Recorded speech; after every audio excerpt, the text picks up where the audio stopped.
नमस्कार, स्वागत है आपका आवाज समाचार में। मैं हूं आपके साथ दीपाली नंदा। बुलेटिन की शुरुआत करेंगे हेडलाइंस के साथ।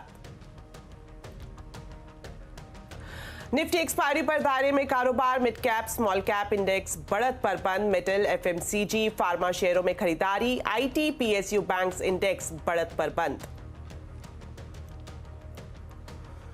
नई ऊंचाई पर पहुंचा सोने का भाव। एमसीएक्स पर भाव 65,492 रुपए तक पहुंचा। डॉलर इंडेक्स में गिरावट से कीमतों में तेजी।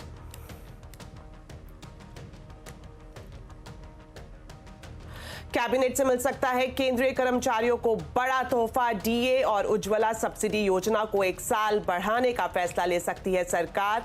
भीम यूपीआई पर भी बड़ा एक्शन संभव और एआई मिशन के 10,000 करोड़ के प्रस्ताव को मिल सकती है मंजूरी। जम्मू कश्मीर को विकास योजनाओं की सौगात। पीएम मोदी ने किया 6400 करोड़ रुपए के प्रोजेक्ट का उद्घाटन। 1000 युवाओं को बांटे रोजगार पत्र। पीएम मोदी और विदेश मंत्री जयशंकर के मुरीद श्री श्री बोले, मोदी के नेतृत्व में देश हुआ मजबूत। हमसे एक्सक्लूसिव इंटरव्यू में बोले, काशी मथुरा का समाधान बातचीत से हो। संघर्ष से कोई सही चीजें हम निकलती नहीं। संघर्ष आखिरी की बात है। तो समाधान और बैठ के सलाह मशवरा करे, सहयोग से, सहकार से काम हो तो बहुत अच्छा है। चलिए अब खबरें विस्तार से। और बुलेटिन की जो बड़ी खबर है वो कैबिनेट और सीसीए की जो बैठक होने वाली है वहां से मिल रही है, जिसमें एआई मिशन और केंद्रीय कर्मचारियों के महंगाई भत्ते और उज्ज्वला योजना के तहत छूट बढ़ाने सहित कई अहम फैसले लिए जा सकते हैं। इस पूरी खबर पर डिटेल्स के साथ हमारे साथ जुड़ रहे हैं हमारे सहयोगी लक्ष्मण रॉय। तो लक्ष्मण जी बताएं, सबसे बड़ा फैसला क्या आने वाला है? सबसे महत्वपूर्ण फैसला सबसे चर्चित विषय पर होने जा रहा है। जी हां, वह है एआई यानी आर्टिफिशियल इंटेलिजेंस। आर्टिफिशियल इंटेलिजेंस के लिए सरकार एक खास मिशन लॉन्च करने जाएगी। इस प्रस्ताव को कैबिनेट की बैठक में मंजूरी मिलने जा रही है और ये जो मिशन है ये करीब 10,300 करोड़ रुपए का मिशन होगा। इस मिशन के जरिए सरकार ग्राफिक्स प्रोसेसिंग यूनिट विकसित करने पर फोकस करेगी। शहरों में, स्मार्ट सिटी में, हेल्थ केयर में, एजुकेशन में, सोशल वेलफेयर स्कीम में यहाँ पे सरकार एआई के इस्तेमाल को बढ़ावा देगी और इन सब को लक्ष्य करते हुए सरकार एआई मिशन के प्रस्ताव को मंजूरी देने जा रही है। कैबिनेट से मंजूरी मिलते ही इस मिशन को सरकार लॉन्च करना चाहेगी चुनाव की तारीख की घोषणा से पहले। दूसरा जो महत्वपूर्ण फैसला होना है वह आपको भीम यूपीआई के लिए सरकार इंसेंटिव देने का ऐलान कर सकती है। ये इंसेंटिव करीब 3,500 करोड़ रुपए का हो सकता है। इसमें से भीम के हिस्से में करीब 3,000 करोड़ रुपए, यूपीआई के हिस्से में करीब 500 करोड़ रुपए आ सकता है और इसके जरिए भीम यूपीआई के लिए इंफ्रास्ट्रक्चर कैसे बेहतर किया जाए इस पर जोर दिया जाएगा। तो ये 2 बड़े फैसले हैं। हालांकि कुछ और फैसले हैं जो कैबिनेट की बैठक में होनी है। लक्ष्मण जी, और कौन सी ऐसी बातें हैं जिन पर मुहर लग सकती है? बिल्कुल, केंद्र सरकार के कर्मचारियों और पेंशनधारियों के लिए महंगाई भत्ता 4% बढ़ाने का फैसला हो सकता है। अभी ये महंगाई भत्ता 46% है, वो बढ़ करके 50% हो जाएगा और इसकी खासियत ये है कि 1 जनवरी 2024 से महंगाई भत्ता लागू होगा बढ़ा हुआ, यानी फैसला होते ही एरियर के तौर पर पिछली बकाया राशि के तौर पर भुगतान भी कर दिया जाएगा और ये जो है 50 लाख मौजूदा कर्मचारी और 62 लाख केंद्र सरकार के पेंशनधारियों को फायदा होगा। दूसरा महत्वपूर्ण फैसला होगा उज्ज्वला स्कीम के तहत जो एलपीजी सब्सिडी दी जाती है, इस स्कीम को सरकार अगले 1 साल तक जारी रखने का फैसला ले सकती है। ये करीब कारोबारी साल 2025 तक जारी रहेगा और जूट की एमएसपी भी बढ़ाने का फैसला हो सकता है। ये एमएसपी 285 रुपए प्रति क्विंटल बढ़ाने का फैसला हो सकता है। अभी 5,050 रुपए प्रति क्विंटल है। लक्ष्मण जी, शुक्रिया इस पूरी डिटेल के लिए। आगे भी आपसे अपडेट लेते रहेंगे। और अब बात करेंगे बाजार की। आज निफ्टी एक्सपायरी के दिन बाजार में दायरे में कारोबार हुआ। Mid cap small cap index बढ़त पर बंद हुए। सेंसेक्स 33 अंक चढ़कर 74,119 पर बंद हुआ। वहीं निफ्टी 20 अंक चढ़कर 22,494 पर बंद हुआ। आज सबसे ज्यादा खरीदारी मेटल, एफएमसीजी, फार्मा शेयरों में रही। वहीं आईटी, पीएसयू बैंक इंडेक्स बढ़त पर बंद हुए। प्रभुदास लीलाधर ग्रुप की चेयरपर्सन और मैनेजिंग डायरेक्टर अमीषा वोरा का कहना है कि सेविंग को लेकर नई पीढ़ी काफी सकारात्मक है। उन्होंने आगे ये भी कहा कि मार्केट में निवेश का सबसे बेहतर तरीका है एसआईपी के जरिए लंबे वक्त के लिए निवेश करना। न्यू जनरेशन है, वो अपनी रिस्पॉन्सिबिलिटी समझते हैं कि सिर्फ अर्न करना, वो तो अर्निंग मेंबर्स ही ज्यादा है ये जनरेशन में, और बी वो भी समझते हैं कि हम अर्न करें तो हमारे सेविंग्स को किस तरह से हम डिप्लॉय करें सो दैट हमारा सेविंग्स भी हमको कमा कर दे। तो ये एक बहुत ही इंपॉर्टेंट चेंज मैं देख रही हूं। हम सबको मार्केट में लिंक्ड लोगों को पता है कि market is the 8th wonder of the world, क्योंकि उसमें कंपाउंडिंग पावर है। तो आप कुछ नहीं तो एक 2000, 5000 या 10,000 रुपए की महीने की SIP systematic investment plan into mutual fund सबसे पहले कर दो।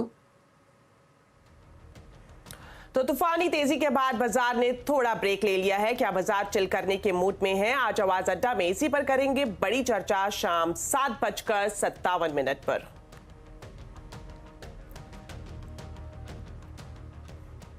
चलिए अब बात करेंगे सोने की, जो हर रोज नए रिकॉर्ड बना रहा है। बीते कई दिनों से सोने की कीमतों में रैली जारी है। अब सवाल उठता है कि सोने की कीमतों में आई इस तेजी के पीछे वजह क्या है। डिटेल्स लेते हैं मनीषा गुप्ता से। तो मनीषा जी बताएं, क्या वजह है इस तेजी की?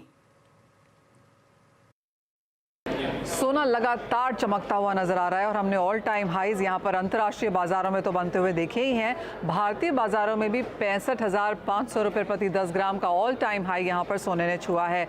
अंतर्राष्ट्रीय बाजारों में पिछले 8-10 दिन में $150 तक की बढ़त देखने को मिली है और $2150 प्रति आउंस के लेवल्स पर अब हम यहां पर पहुंच गए हैं। बाजार थोड़ा सा कॉशियस, नर्वस जरूर है, क्योंकि ऑल टाइम हाई छूने के बाद हमेशा एक बहुत बड़ी मुनाफा वसूली भी आती है, तो उसका इंतजार शायद अब होता हुआ नजर आ रहा है। इसलिए कुछ स्टेबिलिटी का इंतजार अब बाजार करेगा। आगे जाकर यूएस का नॉन फार्म पेरोल डेटा है फ्राइडे को, और वहां से अगले क्यूज निकलते हुए नजर आएंगे। लेकिन एज ऑफ नाउ जिस तरह का वीक डेटा हमने यूएस की तरफ से आते हुए देखा, डॉलर इंडेक्स 4 हफ्ते के लोज पर है, मैन्युफैक्चरिंग नंबर्स 16 महीने से लगातार गिर रहे हैं, ट्रेजरी यील्ड्स भी ऑन द वीकर साइड हैं, तो इन सब का फायदा यहां पर सोने ने उठाया है। साथ ही साथ जो जियोपॉलिटिकल टेंशंस हैं और जो सेफ हेवन बाइंग हमने सेंट्रल बैंक्स की तरफ से आते हुए देखी है, उन सब का फायदा भी सोने ने लिया है। अब माना यह जा रहा है और 70% प्रोबेबिलिटी है कि जून के महीने में यहां पर दरें पहली बार यूएस फेड घटाता हुआ नजर आएगा और उसका सीधा फायदा हम यहां पर सोने में आता हुआ देखेंगे। काफी सारे जो wall street banks and brokerages हैं, उनका मानना था कि सोना इस साल में 2100 या 2150 जैसे आपको लेवल्स दिखा सकता है, लेकिन ये सारे जो लेवल्स हैं सोने ने इस साल के पहले 2 महीने में ही करके दिखा दिए हैं। ऑफ कोर्स अभी भी कुछ ऐसे बैंक्स हैं जैसे कि city, Saxo bank, Exim Australia, जिनका मानना है कि 2200 और $2300 जैसे स्तर भी ऊपर में देखने को मिल सकते हैं। तो बाजार एक वॉलेटाइल मूव्स यहां पर लगातार दिखाता हुआ नजर आएगा। एक और चीज़ आपको बता दें कि पिछले पूरे साल में सोना 5% बढ़ा था और इस साल के पहले 2 ही महीने में हमने 5% की बढ़त यहां पर आते हुए देखी है। तो आगे जाके माना जा रहा है कि फंडामेंटल्स तो स्ट्रांग है, लेकिन जितनी तीव्रता तेजी से सोना बढ़ा है तो कुछ मुनाफा वसूली के लिए भी यहां पर रुके हैं। शुक्रिया मनीषा जी इस पूरी जानकारी के लिए। बढ़ते हैं आगे। टाटा सन्स के मेगा आईपीओ को जल्द लाने की तैयारी है। टाटा ग्रुप के शेयरों पर हेमांग जानी ने सीएनबीसी आवाज से खास बातचीत की। हेमांग जानी के मुताबिक टाटा सन्स के आईपीओ से वैल्यू अनलॉकिंग होगी, साथ ही टाटा केमिकल्स की री-रेटिंग भी हो सकती है।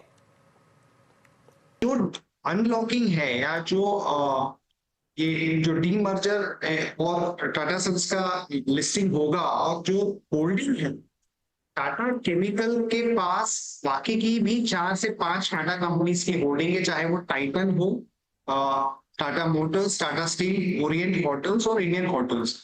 इसकी अगर आप वैल्यू आज की तारीख में निकालें तो करीब 89 रुपीज होती है, जो इतनी बड़ी नहीं है कंपेयर टू जो टाटा सन्स का जो इम्पैक्ट है बहुत बड़ा है। तो ये भी एक है, सिंप्लीफिकेशन होता है तो कहीं ना कहीं 90 रुपीज का जो इन्वेस्टमेंट है बाकी की टाटा ग्रुप कंपनीज में, उसका भी कहीं ना कहीं फायदा टाटा केमिकल को मिल सकता है। तो मेरे ख्याल से मार्केट डेफिनेटली एक सेंस कर रहा है कि ये चीज होगी। उसकी टाइमिंग पता नहीं है, whether it will happen in 1 year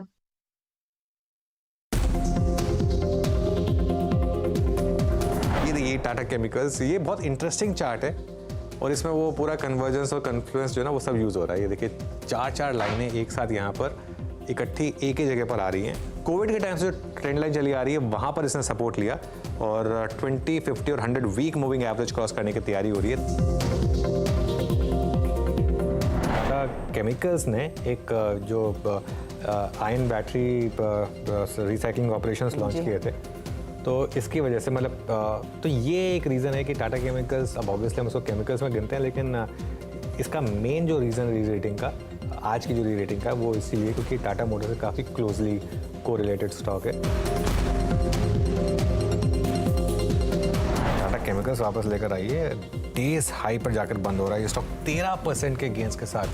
अब ये तो कल से ज़्यादा आज चल गया, कल भी चला था लेकिन आज तो बहुत ज़्यादा मतलब ज़बरदस्त तेज़ी में टाटा केमिकल्स चला। पहले टाटा केमिकल को लेकर आई है, करीब 3 दिनों के अंदर ये 35% के आसपास का शानदार रिटर्न दे चुका है। सबसे पहले मंगलवार के दिन इसको हमने स्पॉटलाइट में इसका जिक्र किया था अनुज ने, और वहां से शेयर ने जो रफ्तार पकड़ी है वो आपकी स्क्रीन पर है।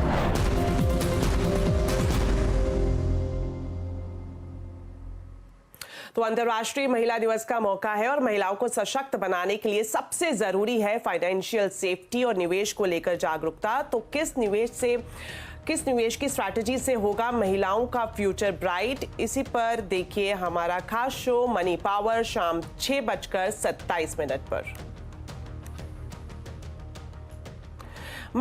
मार्केट में ग्रीड और फियर को बैलेंस करने का फॉर्मूला ध्यान और सेवा है। आध्यात्मिक गुरु श्री श्री रविशंकर ने सीएनबीसी आवाज के मैनेजिंग एडिटर अनुज सिंघल से एक्सक्लूसिव बातचीत में बताया कि सभी को रोज ध्यान और सप्ताह में एक दिन सेवा जरूर करनी चाहिए।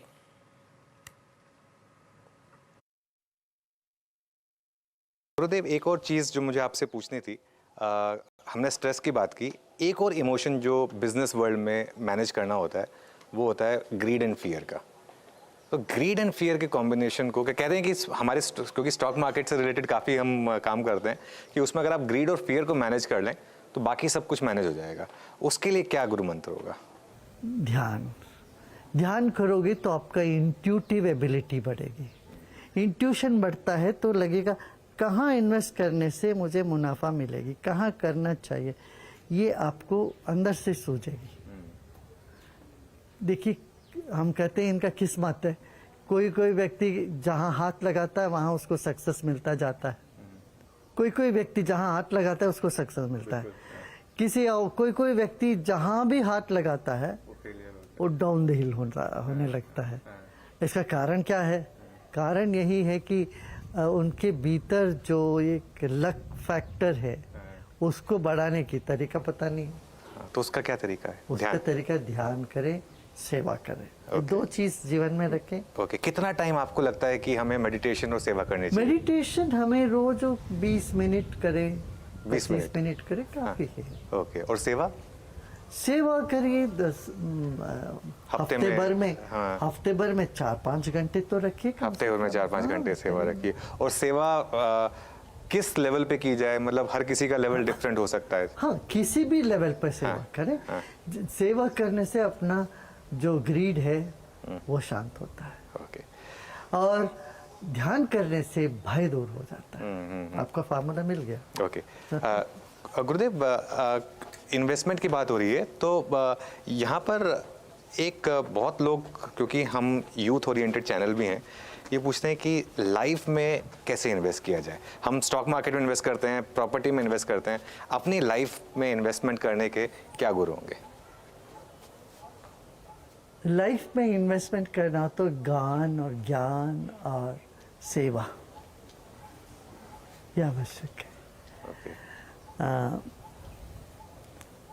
आपका लाइफ ही एक इन्वेस्टमेंट समझिए, मर्दी से वो इन्वेस्टमेंट पे ऑफ करनी चाहिए आपको। लाइफ में क्या इन्वेस्टमेंट नहीं है, life itself is an investment समझना चाहिए। और वो पे ऑफ करे तब पे ऑफ हो सकता है जब हम अपना मन को संभालते हैं, बिल्कुल, अपना व्यवहार में कुशलता पाते हैं और समाज के लिए उपयोगी होते हैं। जो व्यक्ति उपयोगी नहीं होता है, सिर्फ अपने बारे में सोचता रहता है दिन भर, वो उनका इन्वेस्टमेंट नीचे जाता रहता है। तो अनुज सिंघल के साथ एक्सक्लूसिव इंटरव्यू में श्री श्री रविशंकर ने कहा कि वो काशी मथुरा के मामलों पर मध्यस्थता के लिए तैयार हैं। बातचीत से इन मुद्दों का शांतिपूर्ण समाधान निकाला जा सकता है। ये सवाल इसलिए भी ज़रूरी हो जाता है कि अब जैसे फॉर एग्जांपल बात हो रही है काशी और मथुरा की, तो क्या इसमें भी आपको लगता है कि मध्यस्थता करके कुछ रास्ता निकालना चाहिए? क्या आप उसमें विलिंग होंगे उस चीज़ के लिए? देखिए, संघर्ष से कोई सही चीजें हम निकलती नहीं। संघर्ष आखिरी की बात है। तो समाधान और बैठ के सलाह मशवरा करे, सहयोग से सहकार से काम हो तो बहुत अच्छा है। लेकिन आप इसमें विलिंग होंगे इसमें मेडिटेट करने के लिए इस मामले देखिए, में मैं काशी और मथुरा में? देश का, दुनिया का कोई भी चीज हो जिसमें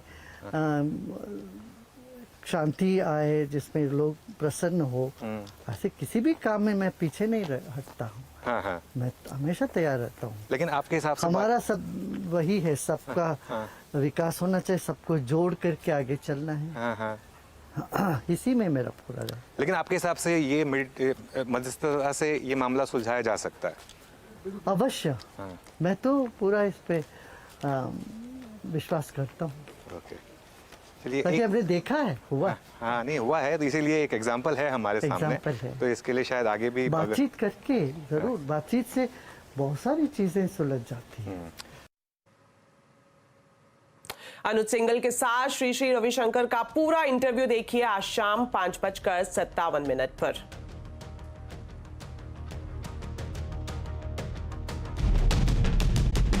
अब कुछ और खबरें। दिल्ली के मुख्यमंत्री अरविंद केजरीवाल को शराब घोटाले से जुड़े मामले में राउज एवेन्यू कोर्ट ने समन भेजा है। कोर्ट ने ईडी की दूसरी शिकायत पर अरविंद केजरीवाल को नया समन जारी करते हुए उन्हें 16 मार्च को पेश होने का निर्देश दिया है। इससे पहले ईडी सीएम केजरीवाल को 8 समन भेज चुकी है, लेकिन केजरीवाल एक बार भी जांच एजेंसी के सामने पेश नहीं हुए हैं और इन समन को केजरीवाल गैर कानूनी बताते रहे हैं। हालांकि कुछ दिन पहले सीएम केजरीवाल ने पत्र लिखकर 12 मार्च के बाद कभी भी वीडियो कॉन्फ्रेंसिंग के जरिए ईडी के सवालों का जवाब देने की मांग की थी। चलिए अब बात करते हैं हिस्ट्री टीवी 18 की स्पेशल डॉक्यूमेंट्री की, जिसे आप 8 मार्च रात 8 बजे देख सकते हैं। ये काफी स्पेशल डॉक्यूमेंट्री है जिसे देखकर आप रोमांचित हो जाएंगे। स्टैचू ऑफ यूनिटी, एकता का प्रतीक, सरदार पटेल की ये प्रतिमा सिर्फ एक स्टैचू नहीं बल्कि प्रेरणा का प्रतीक है। देखिए। ब्रिटिश राज को खत्म करने के लिए इतना बलिदान, इतनी कुर्बानियां दी गई, इतने लोग शहीद हुए, लेकिन जब आजाद हुए तो पता चला कि हम एक भारत तो थे ही नहीं। और तब सरदार पटेल ने एक एक कर सभी रियासतों के राजाओं से मुलाकात की और उन्हें साथ जोड़ते हुए भारत के नक्शे को आज का आकार दिया। आजादी के 75 साल बाद देश के इस योद्धा को उनका स्थान देने के बारे में सोचा गया। इस प्रतिमा के लिए लंबे समय तक अध्ययन चला। पूरे विश्व में इस प्रकार की प्रतिमा अभी तक नहीं बनी है। कि ये सिर्फ एक मूर्ति नहीं होगी, यहाँ एक जीवंत संदेश होगा। Unity in diversity. और उस प्रतिमा के साथ वजूद में आई एक अनोखी जगह, एकता नगर। किसी क्षेत्र के सामाजिक आर्थिक विकास में सुधार तब होता है जब आपके पास इस प्रकार की ऐतिहासिक संरचनाएं हों।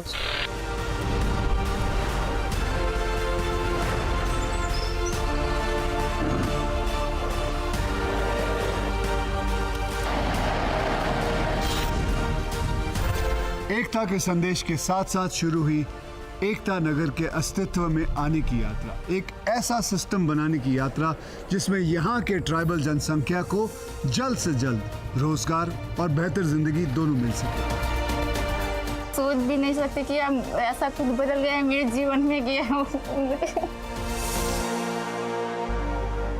नाडियाड की जमीन से जन्मा वो छोटा सा बच्चा आज इस आसमान छूती प्रतिमा के तौर पर विश्व को एक भारत श्रेष्ठ भारत का संदेश दे रहा। स्टैच्यू ऑफ यूनिटी, एकता का प्रतीक, कल रात 8 बजे। तो बुलेटिन में फिलहाल इतना ही। आप खबरों पर अपडेट रहें, CNBC आवाज से जुड़े रहें हमारे सोशल मीडिया हैंडल्स के जरिए। नमस्कार।